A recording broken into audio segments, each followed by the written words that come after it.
Hi. അപ്പോൾ ശനിയാഴ്ചയാണ്, ഓഫീസില്ലാത്ത ദിവസമാണ്. രാവിലെ തന്നെ എണീറ്റാണ്.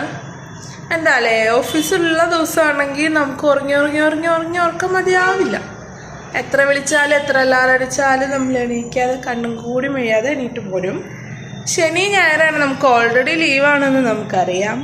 കുറേ നേരം ഉറങ്ങണമെന്ന് വിചാരിച്ചിട്ടാവും നമ്മൾ കിടക്കുന്നുണ്ടാവുക. എന്നിട്ട് സാധാരണ എണീക്കുന്നേക്കാളും നേരത്തെ, അലാറം അടിക്കുന്നേക്കാളും നേരത്തെ 6:30-7 മണിയാകുമ്പോഴേക്കും ഉറക്കം പോയിട്ട് വെറുതെ കിടന്നുരുണ്ടോണ്ടിരിക്കുകയാണ്. എന്നാൽ പിന്നെ വേസ്റ്റ് കൊടുക്കണമെന്ന് വിചാരിച്ചുകൊണ്ട് ഞാൻ ഇല്ലാത്ത കാരണം വേസ്റ്റ് ഇരിക്കുന്നുണ്ട്. നമ്മൾ കുറേ സാധനങ്ങൾ മേടിച്ചതിൻ്റെ കവറും കാര്യങ്ങളൊക്കെ. അപ്പോൾ അത് താഴെ വരിക ചെയ്യുക. അത് കൊണ്ടു കൊടുക്കാമെന്ന് വിചാരിച്ചിട്ട് പോയപ്പോൾ വേസ്റ്റുകാരെ അപ്പുറത്തെ ബിൽഡിങ്ങിൻ്റെ അതുവരെ എത്തി.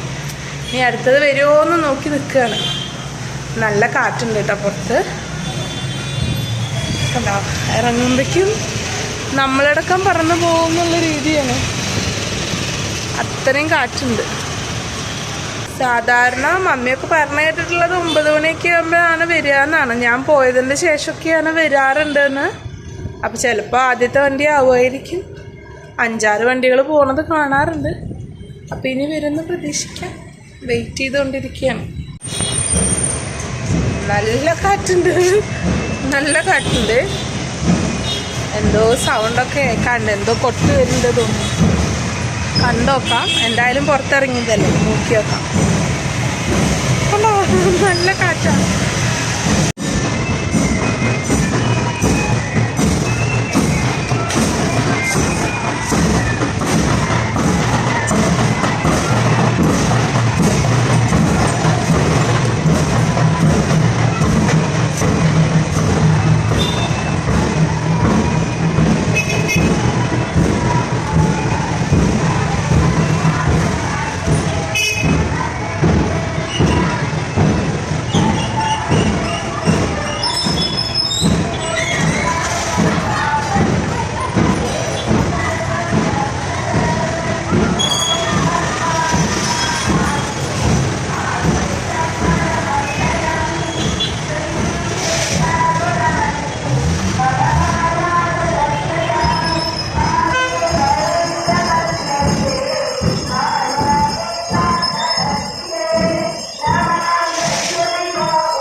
അതിലെ ടീച്ചേഴ്സിൻ്റെ കയ്യിൽ എന്തോ കുടം പോലത്തെ സാധനമൊക്കെ ഉണ്ട്. എന്താ പരിപാടിയെന്ന് മനസ്സിലായില്ല. പക്ഷേ ഈ പറഞ്ഞ പോലെ ശ്ലോകമൊക്കെ ചൊല്ലിയിട്ടാണ് പോണേ. സ്കൂളുകളിൽ മതപഠനം ഉണ്ടോയെന്ന് ചോദിച്ചാൽ അറിയില്ല. അതിൻ്റെ ആവശ്യം ഉണ്ടോയെന്ന് ചോദിച്ചാൽ എന്നെ സംബന്ധിച്ചിടത്തോളം എനിക്ക് തോന്നുന്നില്ല. അതൊക്കെ പോട്ടെ. നമ്മുടെ അടുത്ത് തന്നെ സ്കൂൾസ് ഉണ്ട് കേട്ടോ.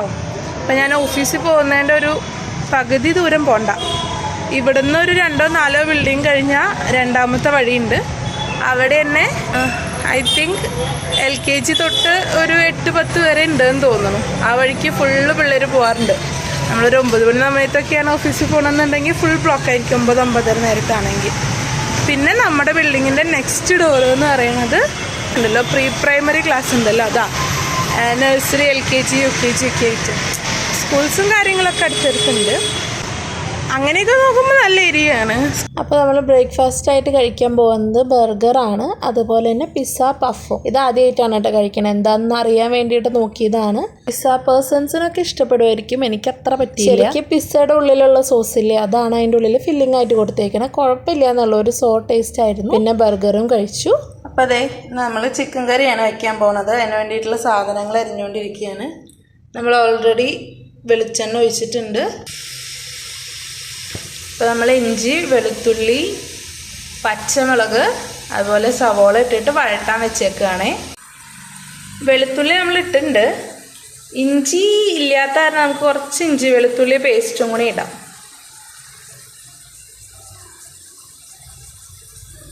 ഇഞ്ചി വെളുത്തുള്ളി പേസ്റ്റും ഇട്ടിട്ടുണ്ട്. അപ്പോൾ നന്നായിട്ട് വഴലട്ടെ. പിന്നെ പൊടികളെല്ലാം ചേർക്കാം. അത്യാവശ്യം നല്ല മണം വരുന്നുണ്ട്. നമുക്ക് കുറച്ച് മഞ്ഞൾപ്പൊടി, ആവശ്യത്തിന് ഉപ്പ്.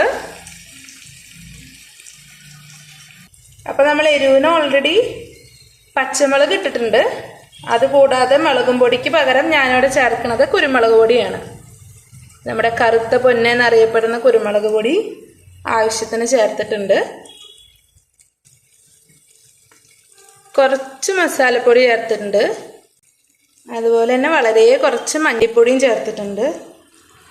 മല്ലിപ്പൊടി എനിക്ക് അധികം ഉപയോഗിക്കാൻ പറ്റാത്തതുകൊണ്ടാണ്. അപ്പോൾ അതെല്ലാം കൂടി നന്നായിട്ട് ഇളക്കി യോജിപ്പിക്കുക.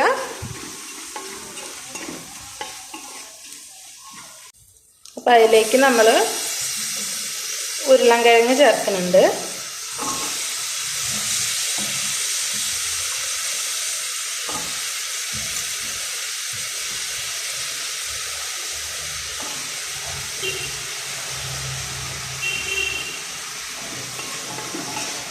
നന്നായി ഇളക്കാം. അപ്പോൾ വെള്ളം കൂടി ഒഴിച്ചിട്ട് നമ്മൾ മൂടി വയ്ക്കാൻ പോവാണ്. അപ്പോൾ അതാവുന്ന സമയം കൊണ്ട് നമുക്ക് അരി കഴുകിയിടാം. മുളക് ഇട്ടിട്ടുള്ള ചിക്കൻ കറിയാണ് ഉണ്ടാക്കിയിട്ടുള്ളത്. പിന്നെ നമ്മുടെ ചോറ് അടുപ്പത്ത് കയറിയിട്ടുണ്ട്. കുക്കറിലാണ് വെക്കുന്നത്. നമുക്ക് കലോ ഡവരയോ അങ്ങനെ എന്തെങ്കിലും പാത്രങ്ങൾ മേടിക്കേണ്ടതായിട്ടുണ്ട്.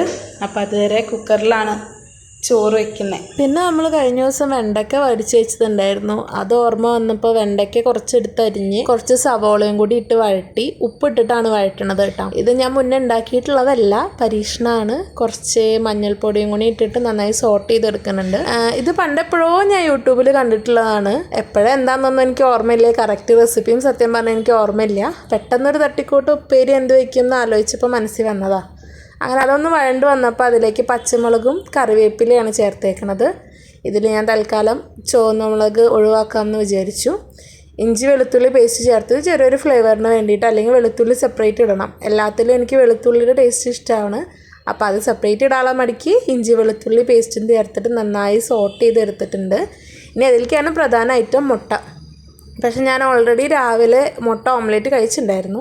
അതുകൊണ്ട് ഇപ്പോൾ ഞാൻ തൽക്കാലം ഒരെണ്ണം എടുത്തിട്ടുള്ളൂ. നിങ്ങൾ ഉണ്ടാക്കുമ്പോൾ മുട്ടയുടെ അളവ് കുറച്ച് കൂട്ടിക്കുക. ഒരു 2-3 മുട്ട ഇട്ടിട്ട് നന്നായി കുത്തി പൊരിച്ചിട്ട് ജസ്റ്റ് ചായയുടെ കൂടെയൊക്കെ കഴിക്കാൻ പറ്റുന്ന പോലെ അത്ര രസത്തിൽ കഴിക്കാം. ചോറിൻ്റെ കൂടെ കഴിക്കണം എന്നല്ല, അങ്ങനെയായാലും കുഴപ്പമില്ല കേട്ടോ. ചായയുടെ കൂടെ ആയാലും കഴിക്കാം. സംഭവം കുഴപ്പമില്ലായിരുന്നു കേട്ടോ. വേറൊരു ടേസ്റ്റ് ആയിരുന്നു. വെണ്ടയ്ക്കയുടെ ഒരു വഴുവഴുപ്പോ കാര്യങ്ങളൊന്നുമില്ല. നന്നായി വറുത്തെടുത്ത പോലെയാക്കിയാണ് ചെയ്തിട്ടുണ്ടായിരുന്നത്. കുറച്ച് ലേറ്റ് ആയിട്ടാണ് ഫുഡ് കഴിച്ചത്. പിന്നെ കുറച്ച് നേരം റീൽസൊക്കെ ചെയ്തിട്ടിരുന്നു. എനിക്കിഷ്ടം ഇലക്ട്രിസിറ്റിയില്ലേ, അവൻ വെള്ളം അടിക്കും. ആനന്ദേട്ടൻ അടിക്കൂലോ? അവന് വേറൊരു പ്രേമമുണ്ട്. ഉണ്ട്, ആനന്ദേട്ടനല്ലേ പറഞ്ഞേ. അത് മാത്രമല്ല, ഇതിനേക്കാൾ വിരൂപമായൊരു മുഖം അവനുണ്ട്. ഞാൻ സഹിച്ചു. പറയുന്നേക്ക് മോളെ, നമുക്ക് കല്യാണം വേണ്ട. എനിക്ക് വേണം. ഓഹോ, ഈയിടെ ആയിട്ടാണ് കേട്ടോ ഞാനിങ്ങനെ ദബ് സ്മാഷ് ഒക്കെ ചെയ്തു തുടങ്ങിയത്. എത്രത്തോണ്ട് നന്നായി ഉണ്ടെന്നൊന്നും അറിയില്ല. പക്ഷെ കുറച്ച് വ്യൂസും കാര്യങ്ങളൊക്കെ ഉണ്ട്. അപ്പോൾ കാണാത്തവരുണ്ടെങ്കിൽ ഷോർട്സിൻ്റെ സെക്ഷനിൽ പോയി കാണണേ, കണ്ടിട്ട് അഭിപ്രായം പറയണേ. അപ്പോൾ വൈകിട്ട് കഞ്ഞി കുടിക്കാനൊരാഗ്രഹം. അങ്ങനെ ചെറുപയർ ഉപ്പേരിയും കഞ്ഞിയാണ് ഉണ്ടാക്കാൻ പോകുന്നത്. ചെറുപയർ ഓൾറെഡി ഉപ്പിട്ടിട്ട് കുക്കറിൽ അടിച്ച് വെച്ചിട്ടുണ്ട്. വെളുത്തുള്ളിയും കറിവേപ്പിലയും കൂടിയിട്ട് നമ്മൾ വഴറ്റിയെടുത്തിട്ടുണ്ട്. അതിലേക്ക് ഇടിച്ച മുളകാണ് ചേർത്തിട്ടുള്ളത്. ചെറുപയറും കൂടി ഇട്ടിട്ട് നന്നായിട്ട് ഇളക്കി. കുറച്ച് വെള്ളം കൂടുതലാണ്, അതുകൊണ്ട് തന്നെ വെള്ളം വറ്റി വന്നപ്പോഴേക്കും ഒരിച്ചിരി വേവും കൂടിയിട്ടുണ്ട്. അല്ല, നമുക്ക് അഡ്ജസ്റ്റ് ചെയ്യാം. അപ്പോൾ ആ സമയം കൊണ്ട് ഞാൻ കഞ്ഞി ഉണ്ടാക്കാൻ പോവാണ്. കഞ്ഞിക്ക് എനിക്ക് കുറച്ച് സ്പെഷ്യൽ സാധനങ്ങളൊക്കെ വേണം. പക്ഷെ ഇന്ന് അത്ര സാധനങ്ങളൊന്നും ഇട്ടിട്ട് ഉണ്ടാക്കാനുള്ളൊരു മൂഡില്ല. അപ്പോൾ ജസ്റ്റ് തൈര് ഇരിക്കുന്നുണ്ടായിരുന്നു. തൈര്, ഉപ്പ്, പിന്നെ നമ്മുടെ കഞ്ഞി. അതിലേക്ക് ഇനിയും കുറേ സാധനങ്ങൾ വേണം കേട്ടോ. തേങ്ങ ചിരകിയത്, ചുവന്നുള്ളി, ചീനമുളക് അല്ലെങ്കിൽ സാധാ മുളകായാലും കുഴപ്പമില്ല, വേപ്പില, അങ്ങനത്തെ സാധനങ്ങളൊക്കെ ഇട്ടാൽ പൊളിയാണ്. അപ്പം ഞാൻ എങ്ങനെയാണ് കഞ്ഞി ഉണ്ടാക്കുന്നത് എന്നുള്ള ഡീറ്റെയിൽ വീഡിയോ പിന്നെ ഒരു വീഡിയോയിൽ ആഡ് ചെയ്യാം. അങ്ങനെ ചെറുപയറും കഞ്ഞിയും കൂടി കുഴച്ച് ഇന്നത്തെ ദിവസം അവസാനിച്ചു. Bye bye.